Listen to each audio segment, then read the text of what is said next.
We're back. Last episode we found a dude with a gun and then we got abandoned by Louise. And now we're the sheriff's prisoner. So everything's going well for the photographer. And we were in the middle of going east. They didn't tell us where, they just said go east. These two people, the sheriff and the deputy. Let's do what they say. And look at that snow.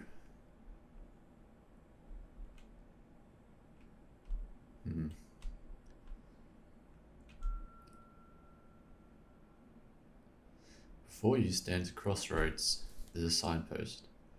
The sign pointing east reads Black Lake. The sign pointing south says Hat Stand. A few meters behind it is a camp, where 4 tents circle a campfire.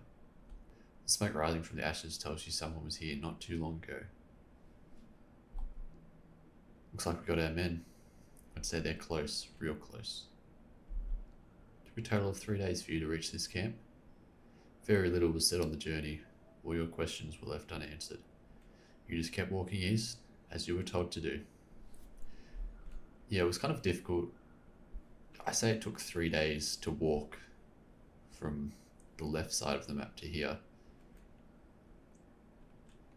I have no idea how big this continent is. I never specify how many days it took you to walk all the way up north with Louise, but if we're comparing it to this, it would have taken more than 3 days. But it's a very unimportant aspect of the story. It doesn't really matter how much time it takes. They're over that ridge. He's looking to the north, where a bare hill rises up into the grey sky. Yeah, who is they? What are they planning? Or what? Quite the assumption. Who is they? Whose camp is this? Rats, worms, vermin. Yeah, really helpful. They jump off their horses and grab their rifles from their holsters. Violence is on the agenda. Follow us and bring that camera. Make for the hill to the north. You follow along with your camera case by your side, more confused than you've ever been. All you know is that something bad is going to happen, and soon. The hill is much larger than it appears. It takes you close to 15 minutes to reach the top of the ridge. As you trudge through the snow, your shoes become completely soaked once again. Yeah, I'm kind of glad I don't live in a place where it snows. I live in Australia, so it's just generic weather. But I would hate living somewhere it snowed. When you have to go out for walks, it's just hell. Wet socks, ugh. Hold it. Both yourself and Weber stop just before the ridge. The sheriff drops onto his stomach and slides forward, lifting his head just high enough to see down to the other side. His rifle is at the ready. Them's our boys. Get a look. Stay where you are. Get a look. Let's get a look. Drop to his stomach as the sheriff has and slide forward over the ridge. Wow. At the bottom of the hill is a small pond. Steam rises from the surface of the water, and all around the edges the snow has melted. The water is a shade of blue you didn't know existed. It's the most beautiful thing you've seen on this sorry continent. Yeah, I don't think this scene I've made here does justice to what I'm describing, but you'll just have to imagine this is something nice. In the hot spring are 4 men bathing. Their clothes are left to the side of the water, as well as multiple rifles. Their horses are wandering behind them, searching for something to eat in the frozen wasteland. Maybe we ought to wait till they're done before we announce our presence. Wouldn't be right. You've gone soft. No, it's just... forget it. This dude is he's got no spine. Ask the sheriff about the man, get a closer look for ourselves, or say something profound. I don't remember what this is. If we could forget on command, we'd be a lot happier. Weber turns to look at you, then hits you in the stomach with the butt of his rifle. All the wind leaves your body, and you can say no more. Yeah, that was probably the worst of the profound statements in the game. Intentionally, I'm not trying to write something that's actually meaningful, but anyway, keep your mouth shut. Unless you got something useful to say. Not profound enough, yeah, not even close. Alright, get a close look. Squint your eyes and focus on the largest of the four men. His beard is long and unkempt, and his hair is as black as the clouds above. That's all you can gather from this distance. The other three are equally as shaggy, but have no defining features beyond that. They seem to be having a good time. Who are we looking at right now? Lottie. Bet you've heard about him already. Yes, we have. We heard about him from Louise way earlier, and then we heard about him again from the man in black. Yeah, he's a bad guy, because he has bounty hunters after him, for one. Him and his merry band of savages think they can do as they please. Not for much longer.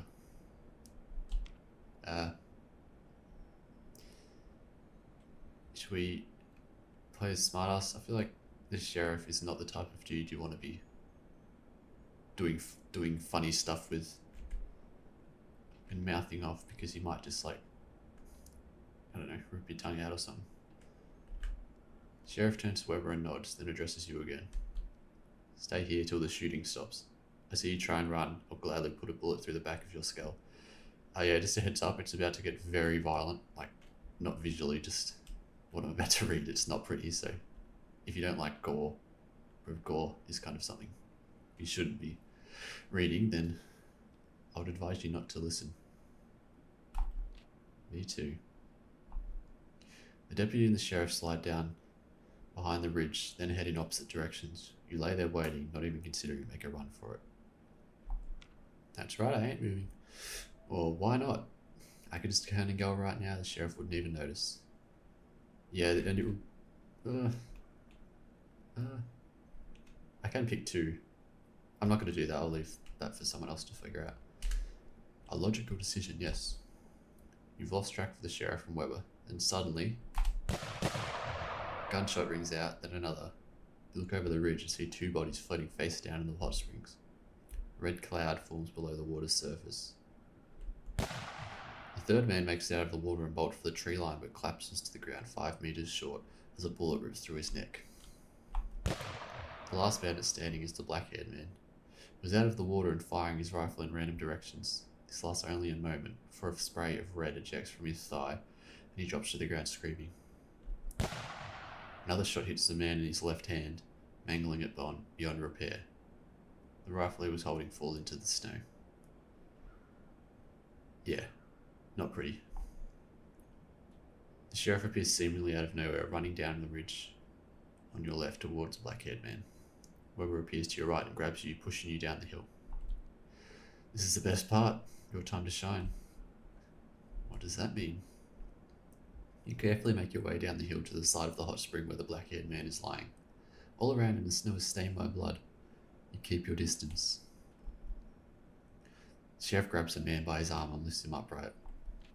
Thought you could sneak by me? The man screams in agony. That all you got to say? The man begins to cry. The sight of his mutilated hand makes you nauseous. There's only 2 fingers left, each hanging by a thread from his knuckles. Set your camera up, quickly, before this fucker bleeds out. Yeah, if you hadn't gathered already, this is a violent game. This is sort of comes out of the blue. It's not very violent up until this point, unless there's a certain event that can happen earlier in the game, but I wanted this to sort of come out of nowhere. It's like, oh Jesus, this is kind of awful. Because, you got to ramp things up as the story progresses. But yeah, what's he talking about setting our camera up? What? Why would I do that? You're a real fucking piece of work, you know that? He pulls his revolver from his holster and points it at you.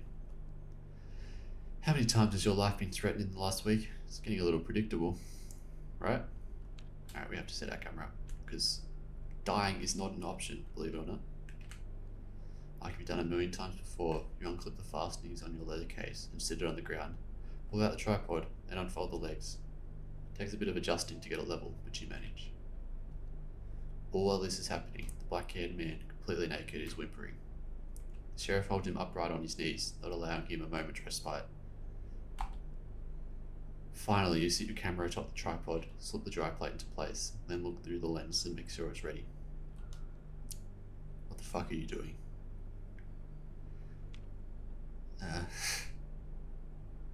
Yeah, I'm not going to joke about this part because this is probably the most awful thing ever, at least in this game. I'm sorry. I really don't want to do this, but I have to. Whatever you say. Is it ready yet? It is. Yes? Good. Weber, get over here. Weber joins the sheriff beside the black-haired man. Make sure we're all in frame. You look through the lens and see the three men posing before you. Steam rises from the hot springs behind them. The sheriff has taken his golden revolver from its holster and is holding it to the black-haired man's temple. Weber has the widest grin you've ever seen. The black-haired man between them seems to be only half conscious until he hears the hammer of the revolver click. Do it. As you go to remove the lens cap, you notice the black-haired man trying to speak. Yeah. I can't really do justice to this line, but you get the idea. This portrait, also one of the last portraits added to the game, just because it only shows up for like 2 lines. I think if I'm not going to name the movie, but I'm pretty sure if you've seen the movie, you'll know what this is sort of referencing. And yeah, I won't talk about it more than that. Take the picture. The lens cap is off. Light pours into the camera. 10 seconds of stillness pass. The man before you stares into your eyes, silently begging. Done? Done. Sweet dreams, Nikita. Springfield yanks the man's head back, then pulls the trigger. Bang. Body falls face first into the snow, the innards of his skull scattered before you. Nice knowing you, cunt. The sheriff produces a cloth from his breast pocket and uses it to clean his revolver. You can't hold it in any longer. You stagger away from the deputy and sheriff and keel over and throw up. Yeah, I was this conversation, or this part of the game, up until this point, it's it's not a positive game by any means, but you feel like it's not all bad. And then this scene happens and it's like, oh my Jesus Christ. And I guess this is the pivotal scene of the entire game. I don't really want to explain this scene in detail. I don't think there's much to explain, but why it exists is because I know I was in a certain mood and I wanted to write a scene like this. And you have to be in a certain mood when you want to write a scene like this, because at least for me, I cannot write I have to pick and choose what I write depending on how I'm feeling. For my new game, I have so many conversations in that game that are half finished just because I haven't been in the right mindset to write those scenes. And it's really annoying because I feel like that's just a major limitation that I feel like I could, if I were a better writer, I could actually write stuff whenever I wanted. But as it stands, I'm a very inefficient writer. You better hope that photograph turns out good, because there ain't no do-overs. He's laughing. There is nothing left inside you to vomit. You wipe your mouth and stand up once more. The sheriff has made his way over to the pile of clothes and is emptying the pockets. Weber has taken a seat on a rock and is watching you. Feel any better? No, mildly. Fuck off. No, I feel awful. I want to die. Don't say things like that. It ain't right. It ain't right. A few minutes of relative silence pass. You watch the trees sway rhythmically in the breeze. The sheriff has finished looting the clothes of the Lottie gang. He returns to you and Weber with a handful of rifles and other assorted goods. Weber, take these back to the horses. The deputy replies with a grunt and takes the items from the sheriff's arms, then turns around and trudges back up the hill. You did good. Yeah, we didn't do anything. I didn't do a thing. In case you hadn't figured it out yet, I don't want you dead. You're useful. Is that a compliment? I know you'll need to develop those photographs. You can't do that here. You need to go to Hat Stand.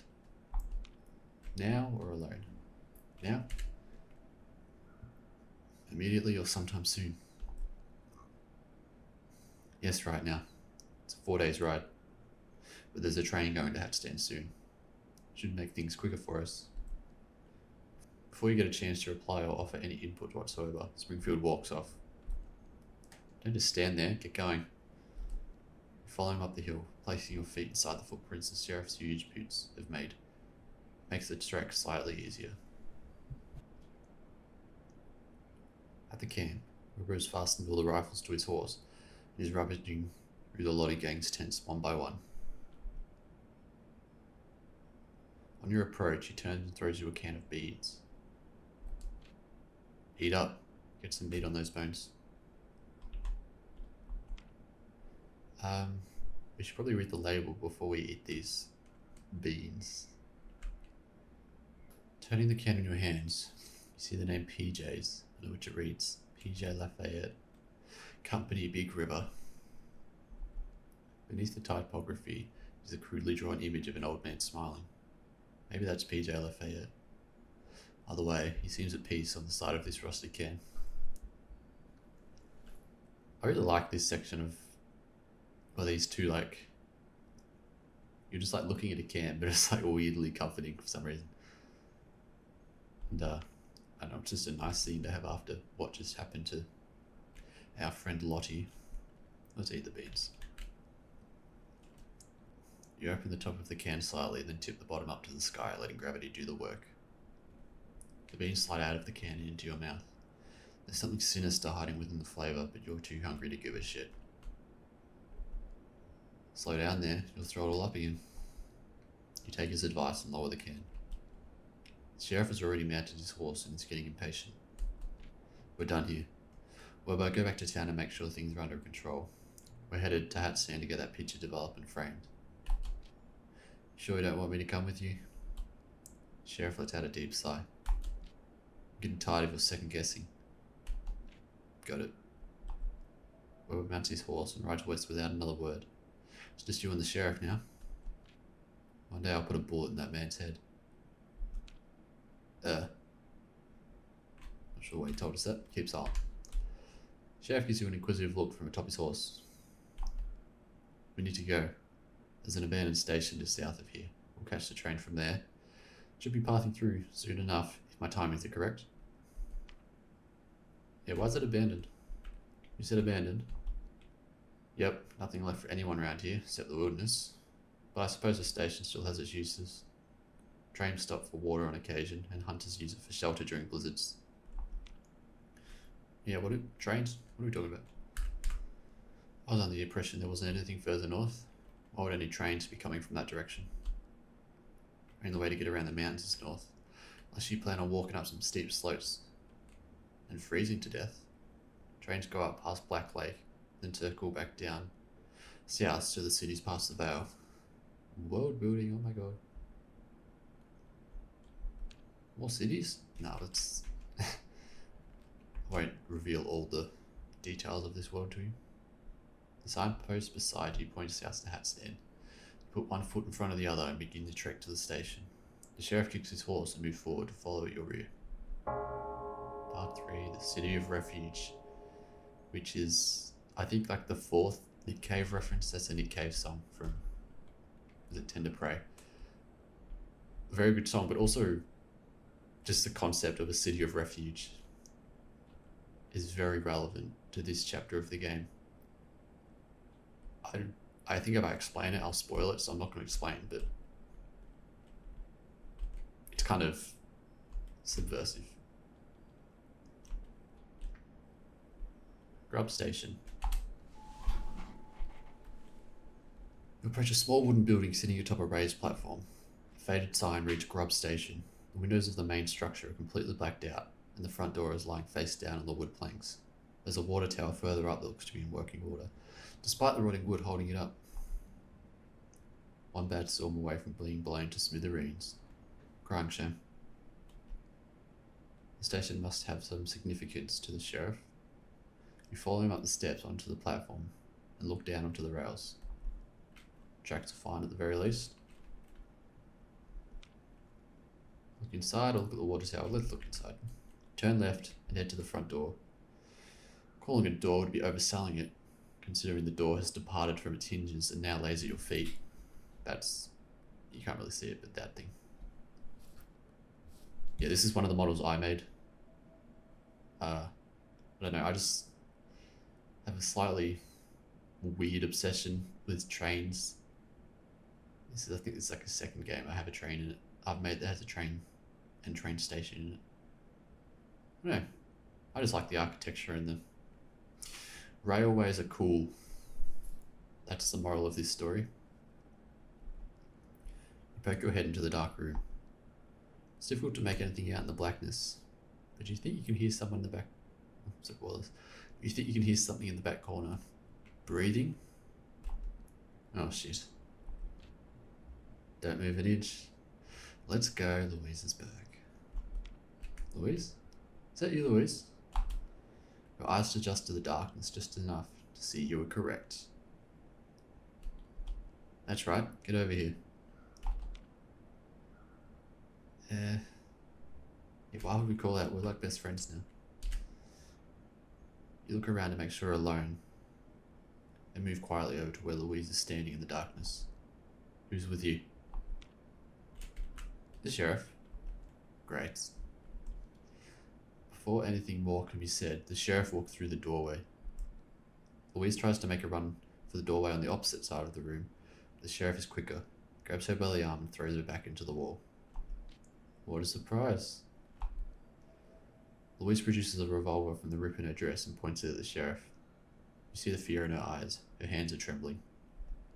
That's more like it. And afraid to kill cops. You should be. She pulls the hammer of the revolver back. I remember saying I'd put you down if I ever saw you again. Takes a step forward. One more step and I'll fucking do it. Get away. Is that so? Takes another step forward. Louise pulls the trigger. Click. The gun is empty. Shit. It's at this moment the sheriff pulls his own gun, grips it by the barrel, then hits Louise over the head with the handle. She drops to the ground instantly. Today's your day, little miss. He picks her up and throws her over his shoulder, then walks out the door onto the platform. Get out here where I can see you. You begin to shake as you walk out onto the platform. The snowfall has only gotten heavier. The sheriff has laid Louise's unconscious body down on the wooden boards and is pacing back and forth. What's he planning? Sorry if I'm not like explaining or giving insight right now. It's the story at this point kind of starts picking up and getting very fast paced, so it's hard to like find a good spot to stop. But I'll try. Are you going to kill her? I haven't decided yet. Please don't shoot her. Yeah, please don't shoot her. Haven't you murdered enough people today? That's a bit provocative. I don't call it murder. One less delinquent in the world is never a bad thing.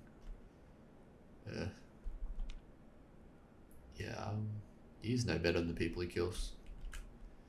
You're just a tyrant who murders because it makes you feel powerful. Really, you're no better than those you murder.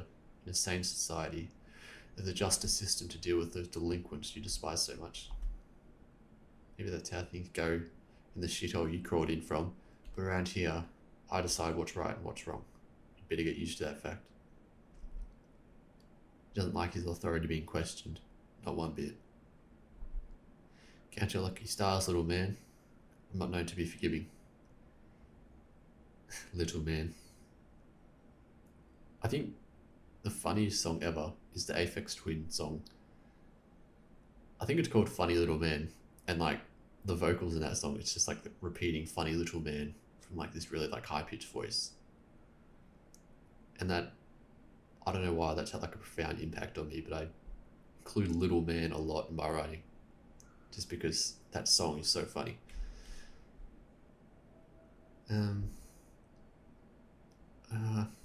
I feel like we shouldn't be continuing to like talk back, so let's just stop.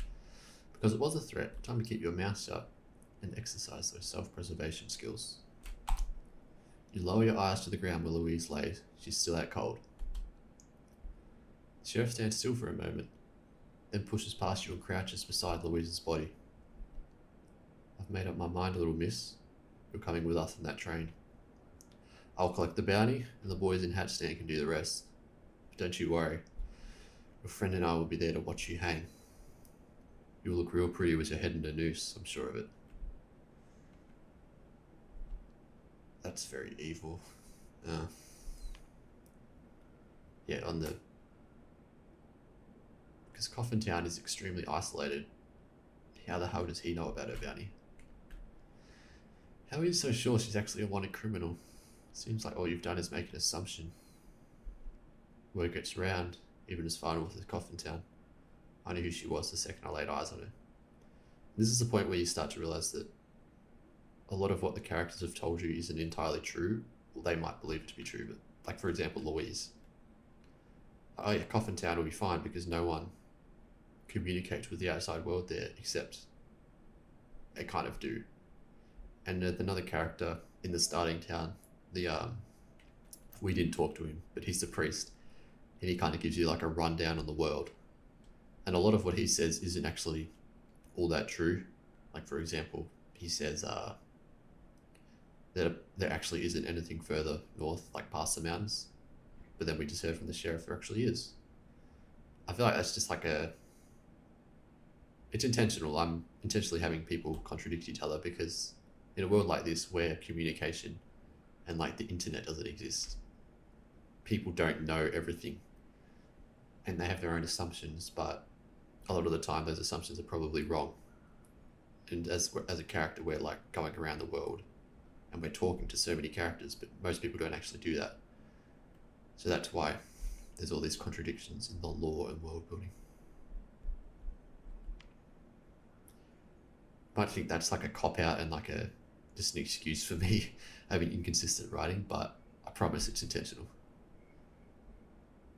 Yeah, why did he let her go?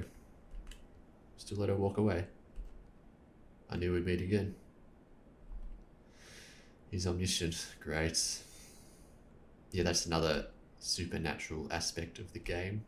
This one's more explicit and never explained, but like he knew they'd meet again. That's such a vague statement, but also implies a lot of things about the character.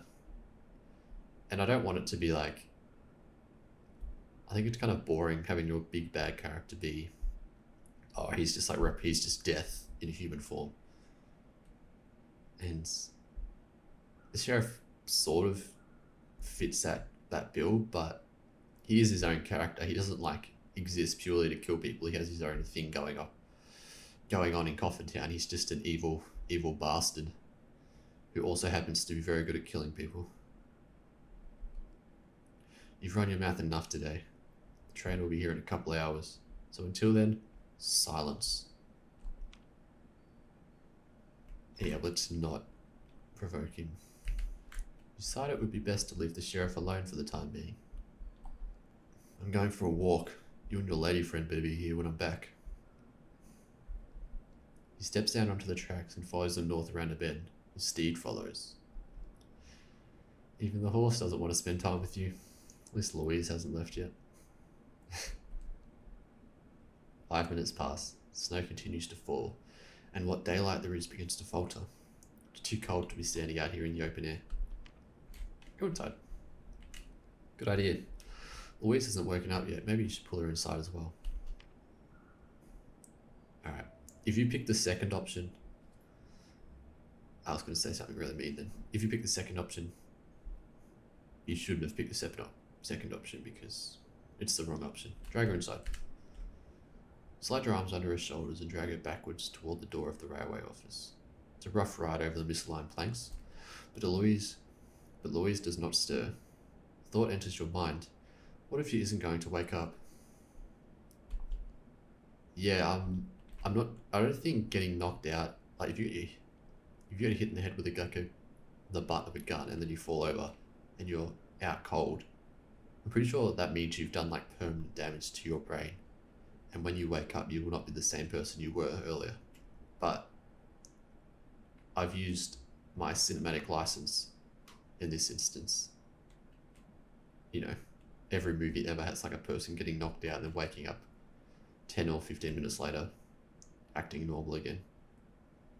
But realism is overrated. Once inside, you place her against the wall, then survey the surrounding space. It's still dark, even darker than before, now that the light of day is disappearing.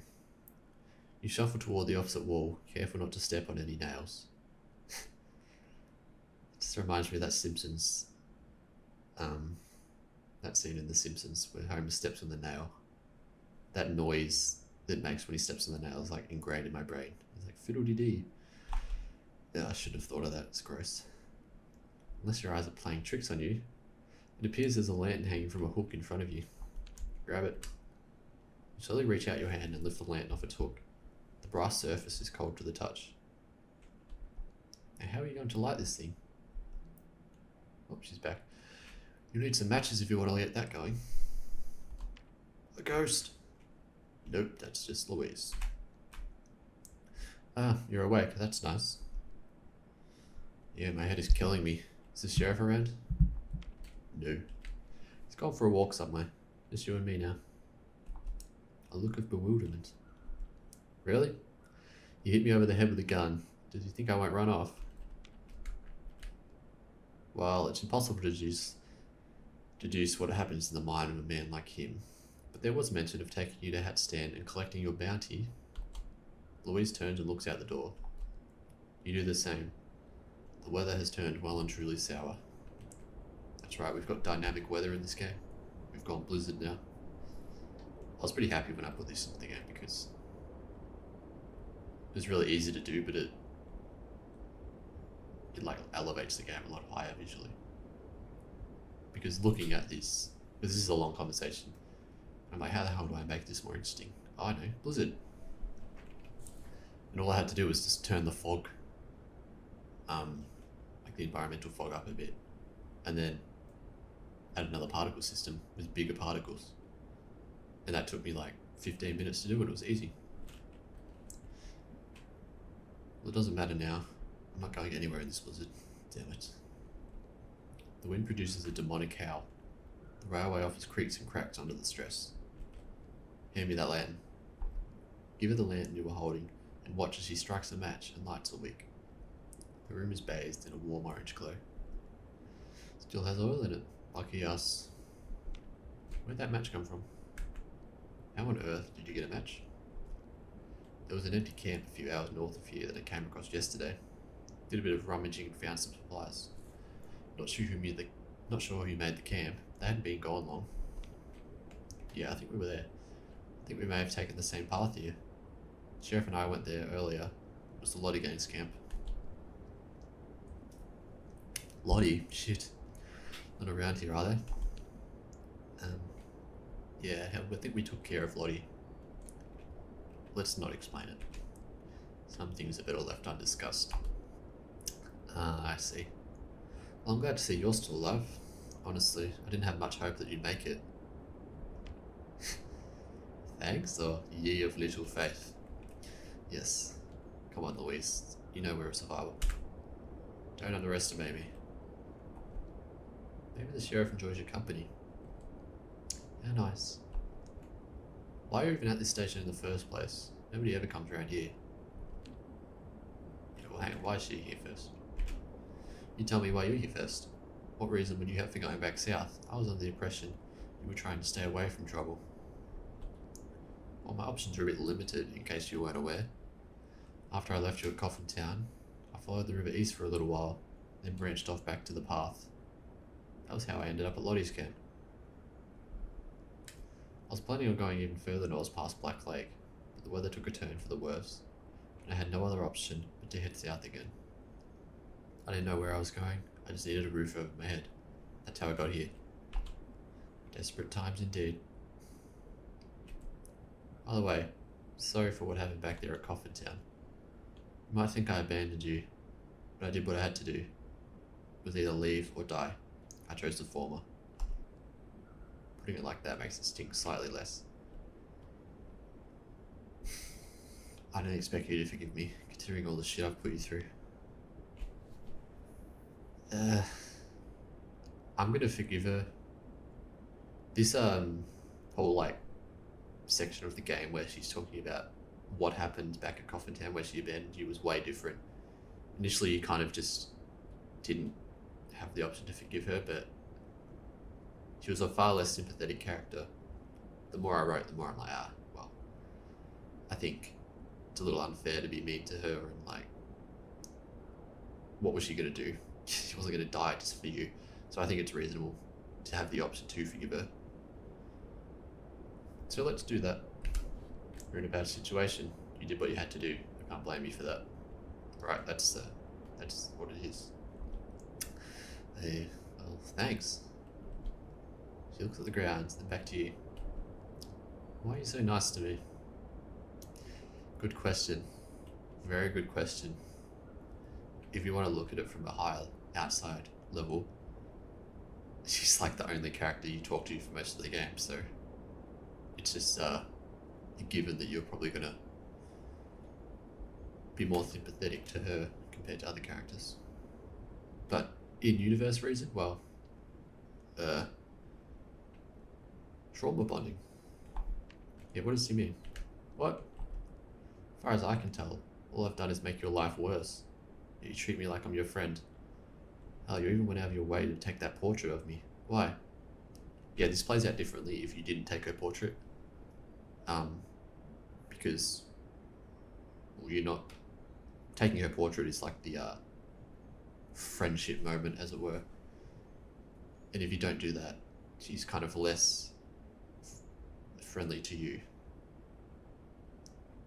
But I think it's worth taking a picture either way, because you don't have to forgive her. I forgot about this. I don't know. I'm just a nice person or I'm in love. This is like I was very hesitant to include this because it's kind of so out of left field, but it's also insanely funny. At least to me it is. Like, the situation you're in right now, you're basically in the middle of a blizzard in the middle of nowhere,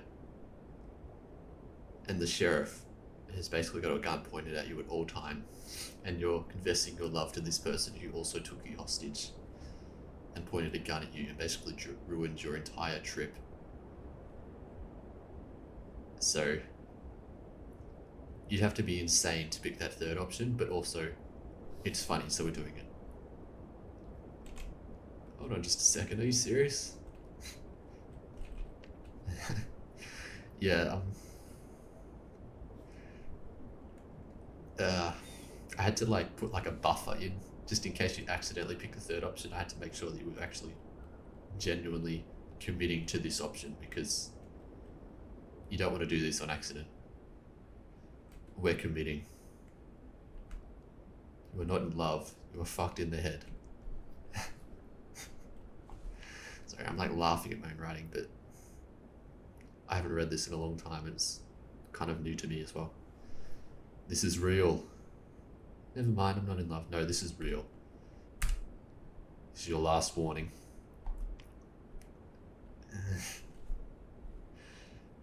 Are we confessing? This reminds me of like an episode of Peep Show. That show is so difficult to watch just because of like Mark just being the most unbelievably awkward person in the world, and like the camera angles first person view, but just saying things you really shouldn't be saying out loud. Fun fact, the dude who created Peep Show also went on to create Succession. Isn't that funny? And you can actually see a lot of similarities between the shows when you watch them. Anyway, we're confessing our love. Louise, we might not be alive for much longer, so I need to tell you this. Yeah? You feel a trickle of sweat roll down your forehead. What is it? Your hands begin to shake. Are you okay? Your vision blurs. Carl? Say the words. Louise, I think I'm in love with you. God. Your mind clears, the shaking stops, your vision sharpens. I'm not sure, well... Yeah, you've really done it now, mate. She doesn't move. Her face is frozen in a look of shock and bewilderment. Are you sure? Yeah, you can still back out, even at this point. No, you actually can't back out. If you pick 2, your brain will just say, no, it's too late. You have to say what you really mean. Yeah, I meant it. I'm sure. Louise pauses and thinks for a moment. Her face is bathed in a warm orange glow. Listen, maybe now isn't the best time for this. Okay, or if not now, when? Our lives hang in the balance. There might not be another time, Louise. There'll be another time, I promise. Another time.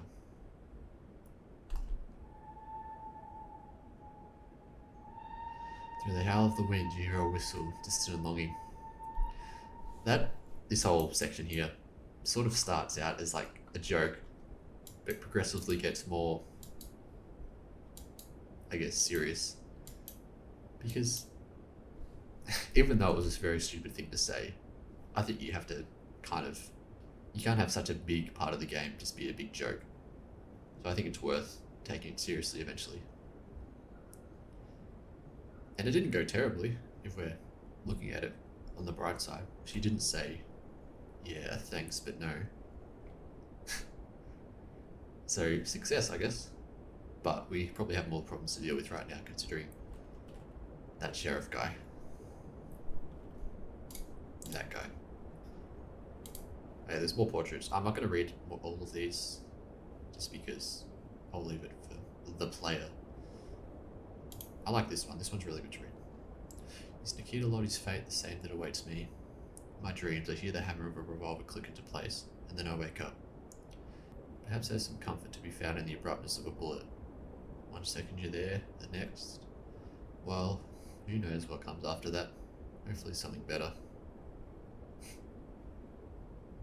I rewrote this like 20 times, because this is a pretty pivotal moment of the game.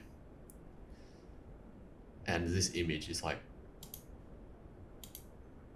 it's pretty, it only appears for like 2 dialogue entries, but I think it's probably the most memorable.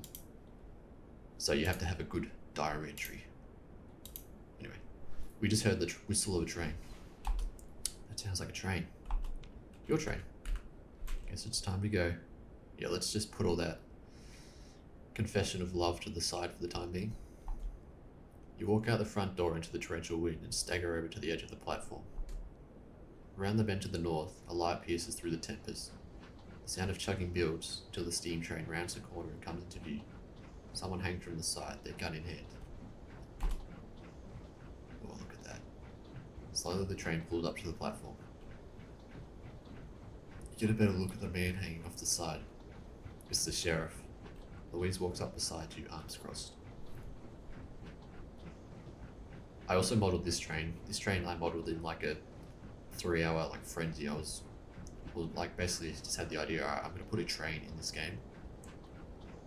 And so I modelled the train in a single night and textured it. Texturing takes 2 minutes.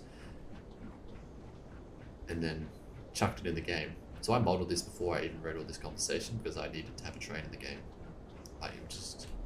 Nobody was going to tell me otherwise. Anyway, that's my story about the train. You're awake. He yells over the sound of the wind, all the while pointing his gun at you and Louise. Get on, before I change my mind and kill you myself. You walk forward, then climb up the ladder into the driver's cabin. Louise follows close behind. The sheriff stands in front of the coal pile, revolver at the ready. On the floor, quickly. Louise drops to the ground and leans her back against the metal interior. The cabin is far too small to fit 4 people in it. Stay there. You know what happens if you don't. Let's look at the driver. Let's look around the cabin first. At the front is the firebox, radiating heat into the cabin. At the back, attached to the steam engine, is the tender carriage. There's a considerably large amount of coal inside it, alongside a shovel. On either side of the cabin is the wilderness, enveloped in darkness. That's such like a G-Man line. Considerably large amount of coal. I think he literally says that in Half-Life Alyx, so minus the amount of coal part. What's the driver look like? The driver has his eyes forward and is pulling levers up and down. He's barely tall enough to see out the window, and his overalls look 3 sizes too big. The sheriff taps you on the shoulder with the barrel of his revolver. You too, on the ground. Wouldn't want you getting any ideas, would we? Place your camera case on the ground beside Louise and sit atop it. The sheriff lowers his revolver finally. Driver, we're set. Get going. You got it, mister. Ray. Good old Ray. Pulls one of the many levers in front of him, and the train jogged forward. Black smoke spews upward into the blizzard, then fades into obscurity. We in hat stand by morning, God willing. Inshallah. I'll hold you to that.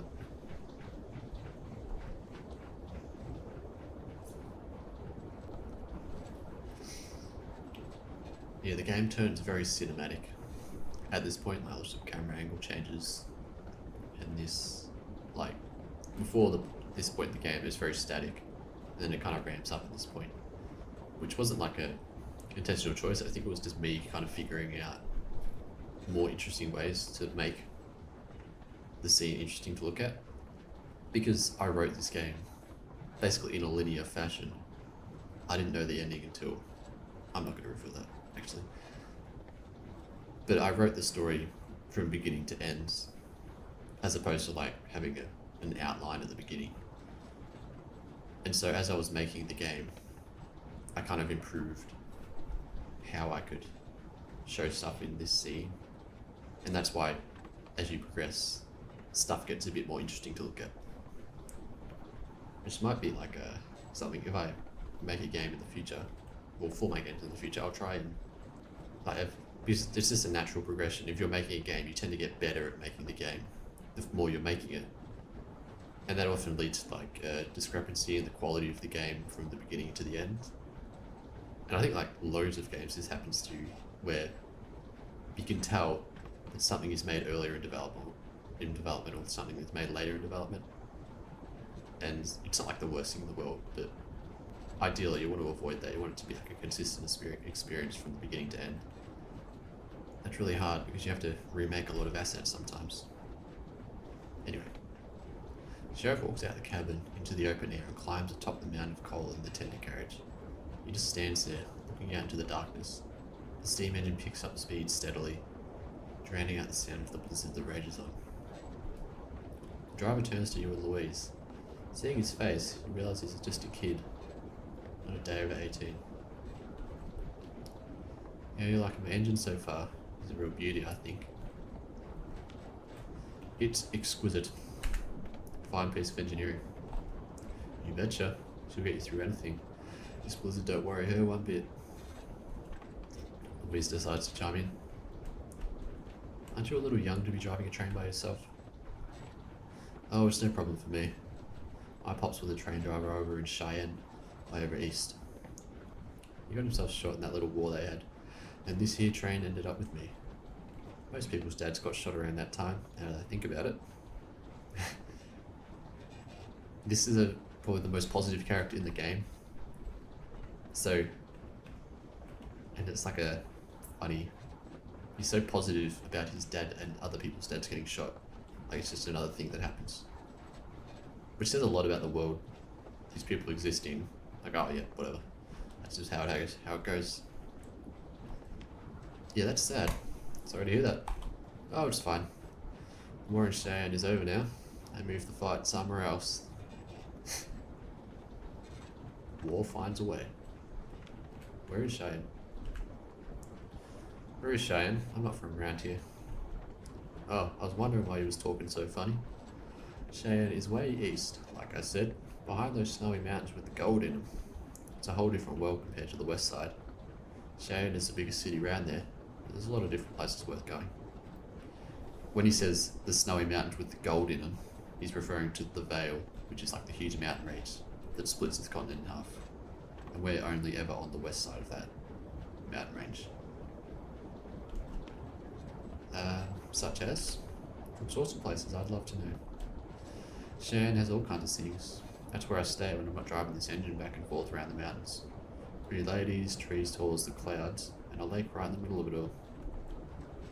Even further east is Blackstone. Sits right on the ocean. The weather's real nice there too. Haven't been lately, no trains in or out. Nobody says why. Yeah, keep talking, this is interesting. Anything else? My pops used to talk about a place down south where the world stops. After that, it's just water forever. But I heard other folks say that there is more places like this one, way beyond where the sky disappears. I think that ain't true. My idea for the place down south where the world stops is the Nullarbor in Australia, which is like in South Australia and Western Australia.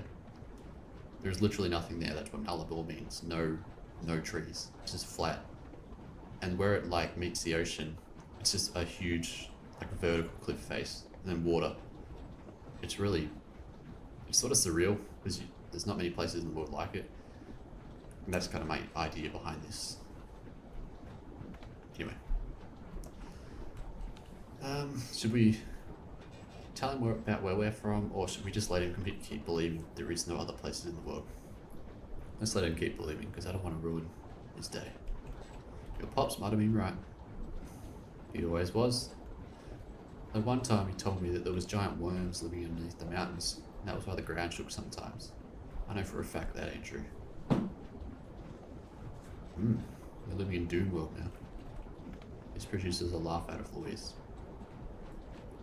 I wouldn't be laughing if I were you. Louise sends the sheriff a stare that would strike terror into the heart of any mortal man. Ray leans in to whisper to you. That sheriff is a scary one. Putting it mildly, yes. I found him standing in the middle of the tracks a few miles north of Grub Station. I pulled the brakes and damn near ran him over. He didn't move so much as an inch. Says to me he's going to hat stand, and I'm taking him there. That was it. I says okay, since I noticed that shiny gun of his. Is he really a lawman? That's what he tells everyone. Don't believe a word of it. Louise says all cops are bad, by the way. The sheriff has walked to the very back of the tender carriage and is leaning over the edge looking down into the tracks below. What could he be thinking? Why do I care? Terrible things. Very terrible things. More likely than not. One has to wonder, is he even capable of compassion, empathy? Ooh. I think so. Why? He's only human. Or he's... Nobody is born evil or remorseless. Everybody can change.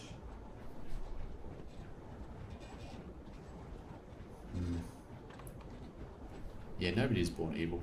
Everybody can change. Maybe, maybe not. You're not likely to find the answer in this lifetime. Yeah, isn't that depressing? Suddenly, Louise jumps to her feet and runs out of the cabin toward the sheriff. The sheriff hears her get up and turns around, his hand reaching for the revolver at his hip. As Louise runs up the coal pile, she grabs a shovel leaning against the wall and swings it into the head of the sheriff. He staggers backwards and manages to fire a single shot before slipping off the edge and crashing into the sleepers below. You jump to your feet and stick your head out of the carriage to see where the sheriff landed. You witness him stumbling head over heels into the snowdrifts beside the track and fading away into the darkness as the train powers onwards. Louise drops a shovel at her side, then falls backwards down the coal mountain towards you. Catch her. Catch Louise. You hold your arms out and pray. Louise lands in your arms, but you lose your feet and fall backwards with her into the driver's cabin. Oh shit. Push Louise off the top of you and stand up. This is bad. Oh Lord, help me. Louise doesn't get up. You see blood seeping through her dress. That was some shot. Ugh. The blood doesn't stop. Do something. The line at the end of 7, the dude in the helicopter, he's like, somebody call somebody. Somebody do something. Switch in your brain is flicked. You kneel down and hold both your hands over the wound, then push down. Ah, fucking hell. You hold steady. Your hands become covered in blood. Ray stand in front of the furnace, unsure of what to do. You're not sure you know what to do either. How far away are we from town? I don't know. An hour, maybe more, I don't know. Turns his back to the set of levers.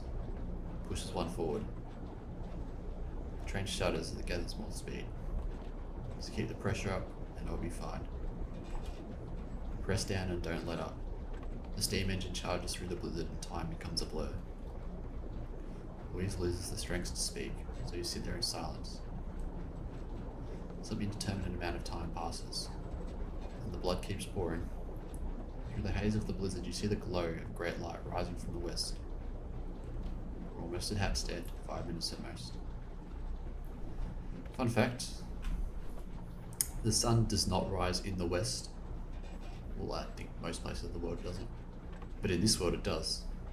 And people might, it's kind of subtle, but I do mention on multiple occasions that the sun does rise from the west and set in the east, which it's completely reversed from the real world.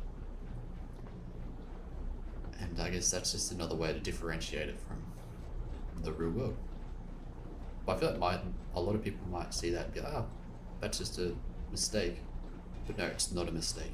And if you're watching this and you thought otherwise, you were wrong. Louise is all but passed out. The only sign of life left is her periodic inhales and exhales. 5 minutes pass. The blizzard lets up. Lean your head out of the side of the train and see the town of Hatstead getting closer and closer. Ray pulls on the brakes and the train jolts, the wheels screeching in pain as they slide along the tracks into the station. We're here. There's a doctor in the main street. We need to go quickly. The train finally comes to a stop in front of the Hatstead train station. You wrap your arms under her shoulders and lift. Ray lifts her legs up and you both lower her down off the train carefully. Onlookers at the station stand by idly as you carry Louise past them and into the main street. Yeah, where are we going? Ray, where are we going? Which direction? Points to a building behind you with the word doctor painted on the front. Yeah. Go, go, go. Louise is still breathing. You head toward the office. Alright, I'm going to stop there because, I'm done talking. But next episode will be the last episode because there's not long to go. So I'll see you there.